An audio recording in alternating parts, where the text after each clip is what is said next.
घरगुती गणपती बाप्पाची सजावट आकर्षक पद्धतीने केली जाते। पर्यावरणपूरक डेकोरेशन वरून अनाथ आश्रमातील मुलांना मदत केली जाते। अशाच परळमध्ये राहणाऱ्या एका गणेश भक्तानं घरगुती बाप्पाची टॉवेल रुमाल वापरून वेगवेगळ्या प्रकारच्या डिझाइन करून सजावट केली आहे। यावर्षी त्यांचं 53वे वर्ष आहे। याचा आढावा घेतलाय आमच्या प्रतिनिधी शिल्पा नरवडे यांनी।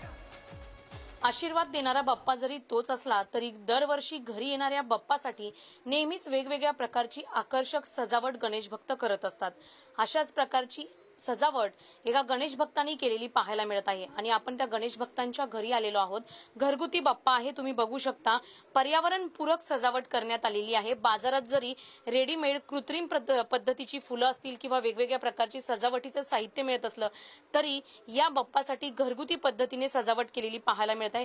दरवर्षी वेगवेगळ्या पद्धतीने सजावट केलेली पाहायला मिळत आहे। आपण या गणेश भक्तांकडूनच जाणून घेऊया, कारण दरवर्षी वेगवेगळी सजावट केली जाते आणि या सजावटीचं साहित्य हे घरगुती पद्धतीने वापरलं जाते।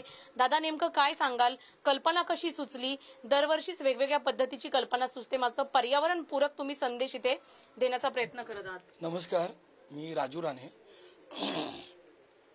गेली 53 वर्ष आम्ही, हे 53वे वर्ष आमचं गणपतीचं।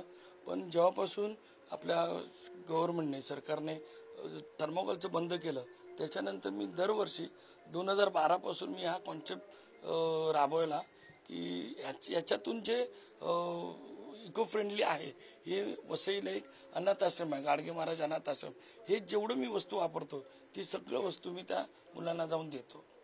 त्याच मुलांकडून मला जे आशीर्वाद मिळतात तेच मला खूप म्हणजे बाप्पांच्या प्रार्थना। आणि ह्या वर्षीचं सगळं डेकोरेशन माझी पुतणी श्रावणी आणि माझी मुलगी ऋतू राणे या दोघांनीच केलं। नक्कीच आपण पाहिलेलं आहे, रुमाल, टॉवेल, नॅपकिन असे वेगवेगळ्या प्रकारचे साहित्य वापरून रंगीत संगीत इथे सजावट केलेली पाहायला मिळत आहे आणि आजूबाजूच्या गणेश भक्तांना ही नक्की सजावट भुरळ पाडेल अशीच पाहायला मिळत आहे।